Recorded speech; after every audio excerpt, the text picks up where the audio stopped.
एक बार एक मंदिर के सामने गज्जू नाम का भिखारी बैठा था। गज्जू बहुत गरीब था और मंदिर आने वाले लोगों से मिलने वाली भीख से ही उसका गुजर बसर हो रहा था। रहने के नाम पर गज्जू के पास झुग्गी बस्ती में एक टिन की कोठी थी, जिसमें मुश्किल से 2 आदमी रह सकते थे। गज्जू की जिंदगी में तो जैसे सुख लिखा ही नहीं था। गर्मी में वो टिन की कोठी इतनी गर्म हो जाती कि रोटी रख दो तो वो भी सिक जाए, और जाड़े में इतनी ठंडी कि बर्फ भी गर्म लगे। इन सबसे परेशान गज्जू हमेशा अपनी किस्मत को कोसता रहता था। ऐसे ही एक गर्मी की रात गज्जू अपनी टिन की कोठी में बैठा था। एक तो जिंदगी में वैसे ही अच्छा खाना और अच्छे कपड़े नसीब नहीं है, ऊपर से ये टिन का डब्बा। अरे यार, कितनी गर्मी है यहाँ। पता नहीं इस फकीर की किस्मत पलटेगी भी या यूं ही भीख मांगते मांगते और इस टिन के डिब्बे में सड़ते हुए निकल जाएगी। गज्जू का अपनी किस्मत के ऊपर से पूरी तरह से भरोसा उठ चुका था कि तभी उसकी जिंदगी में कुछ अच्छा हुआ। सरकार ने गरीबों के घर में मुफ्त बिजली देने का आदेश दे दिया, जिसके चलते गज्जू के घर में भी बिजली कनेक्शन हो गया। लेकिन उस बिजली का गज्जू क्या करता? उसके पास तो ऐसा कोई सामान ही नहीं था जो बिजली से चलता हो। एक तो वैसे ही गरीबी गज्जू का मजाक बना रही थी, ऊपर से इस बिजली कनेक्शन ने गज्जू को और चिड़चिड़ा कर दिया। हे भगवान, ये कैसा मजाक है? ये तो तू मेरी गरीबी का मजाक उड़ा रहा है। इंसान क्या कम था मजाक उड़ाने के लिए, जो तू भी मेरा मजाक उड़ा रहा है? अरे जब कोई बिजली से चलने वाला सामान ही नहीं है तो मैं इस बिजली कनेक्शन का क्या करूँगा? गज्जू की आंखों से आंसू निकल आए, लेकिन उसने अपनी आंसू पूछी और फिर से भीख मांगने निकल गया। गज्जू की कोठी से मंदिर तक के रास्ते में एक कबाड़ खाना पड़ता था। वैसे तो गज्जू इस दुकान की तरफ मुड़ के भी नहीं देखता था, लेकिन आज अचानक उसकी नजर कबाड़ खाने की ओर चली गई थी। असल में आज गज्जू को उस दुकान के कबाड़ में एक टूटा फ्रिज दिखाई पड़ गया। बिजली तो उसके घर में आ ही गई थी, इसलिए गज्जू एक बार अपनी किस्मत आजमाने उस कबाड़ खाने की ओर बढ़ चला और जल्दी से कबाड़ खाने पहुंच गया, जहां कबाड़ी अपना सामान सजाए बेच रहा था। अरे भाई, कितने का लगाए हो फ्रिज? भैया जी 50 रुपए एक दाम। अरे हालत देख रहे हो मेरी, 50 रुपए तो नहीं है, 40 है। बताओ 40 में बेचोगे क्या? अब भैया कबाड़ में क्या मोल भाव करना, फिर भी चलो ले जाओ 40 में। तुम भी क्या याद रखोगे?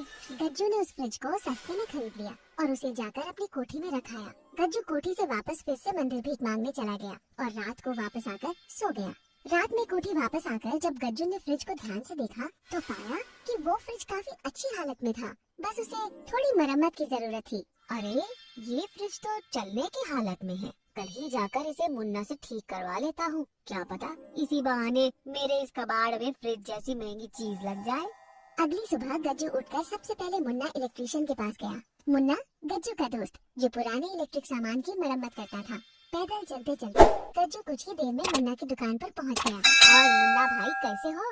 अरे गज्जू आओ, मैं तो बढ़िया हूँ, तुम बताओ, बड़े दिनों बाद आना हुआ। क्या बताऊँ मुन्ना भाई, बस 2 वक्त की रोटी के लिए इधर उधर घूमा करता हूँ।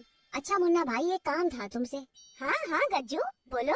मुन्ना यहाँ ये एक फ्रिज है, मैंने देखा तो काफी अच्छी हालत में लगा, बस थोड़ी सी मरम्मत की जरूरत है, तुम इसे ठीक करोगे ना? क्या बात कर रहे हो गज्जू भाई, इसे ठीक करना तो मेरे बाएं हाथ का खेल है। लेकिन मुन्ना भाई पैसे? अरे तू तो अपना यार है, तुझसे क्या पैसे लेना? नहीं नहीं, गज्जू किसी का हक नहीं मारना चाहता, मेरे पास 50 रुपए है, अभी के लिए तुम यही रख लो। मुन्ना ने गज्जू से पैसे ले लिए। गज्जू भाई, तुमने अब उनको इज्जत दिया, अब अपन तुम्हारे फ्रिज को बिल्कुल लल्लन टॉप बना के तुम्हें देगा। गज्जू बहुत खुश हो गया और मुन्ना को फ्रिज देकर दोबारा भीख मांगने मंदिर के नीचे जाकर बैठ गया। रात को जब गज्जू भीख मांगकर मंदिर से वापस आ रहा था तो सबसे पहले मंदिर में भगवान के सामने हाथ जोड़कर खड़ा हो गया। हे भगवान, उस फ्रिज को ठीक करवा दे, फिर इस गरीब के पास भी उस बकोठी के अलावा अपने कहने को कुछ होगा। इस फकीर की फकीरी को दूर कर दे भगवान। गज्जू ने झुककर भगवान को प्रणाम किया और वापस मुन्ना की दुकान की ओर चल दिया। जब तक गज्जू मुन्ना की दुकान तक पहुंचा, तब तक मुन्ना पहले से ही गज्जू के फ्रिज को पूरी तरह ठीक कर चुका था। मुन्ना ने उस फ्रिज को ठीक करके बिल्कुल नए फ्रिज जैसा चमका दिया था। उस फ्रिज को देखकर गज्जू बिल्कुल दंग रह गया। क्यों, क्या कहा था मुन्ना? बिल्कुल लल्लन टॉप बना दूंगा इसको, लो ले जाओ। गज्जू मुन्ना का शुक्रिया अदा करके उस फ्रिज को घर ले आया।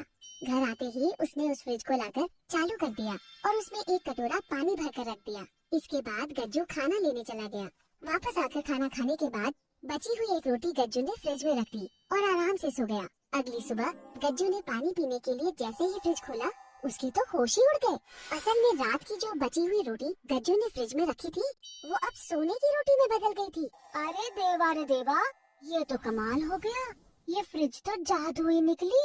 गज्जू उस रोटी को बार बार छू के देखने लगा, लेकिन उसे विश्वास नहीं हो रहा था। उस रोटी को गज्जू एक सोनार के पास ले गया और उससे उस सोने की रोटी को परखने को कहा। अरे भैया, ये तो बिल्कुल खरा सोना है, इसे मुझे बेच दो, जो कीमत मांगोगे वो दूंगा।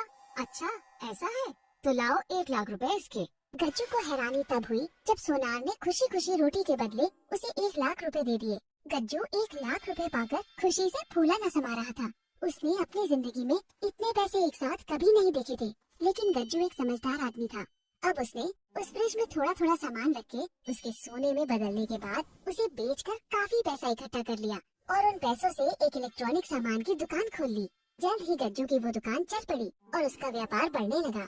गज्जू ने मुन्ना, जिसने कम दाम में गज्जू का फ्रिज ठीक कर दिया था, उसके नाम भी एक दुकान खरीद ली। धीरे धीरे करके गज्जू ने इलेक्ट्रॉनिक सामान का बहुत बड़ा व्यापार खड़ा कर दिया और बहुत अमीर हो गया। अब उसके पास वो हर चीज थी जिसके लिए वो कभी तरसता था। एक बड़ा घर, महंगी गाड़ी, सारी सुख सुविधाएं और मुन्ना जैसा सच्चा दोस्त। एक दिन मुन्ना और गज्जू साथ खड़े अपनी दुकानों को देख रहे थे। यार मुझे समझ नहीं आया, आखिर तूने ये सब किया कैसे? यार मुन्ना, इसमें समझना क्या, तेरे हाथ ही मेरे लिए बहुत भाग्यशाली है। तूने जिस चीज को हाथ लगाया वो सोना बन गई। गज्जू की कही एक भी बात मुन्ना को समझ में नहीं आई और वो फिर से अपनी कामयाबी को देखने लगा। गज्जू की बात में छिपा राज राज ही रहा और वो जादुई सोने का फ्रिज आज भी गज्जू की किस्मत को चमका रहा है।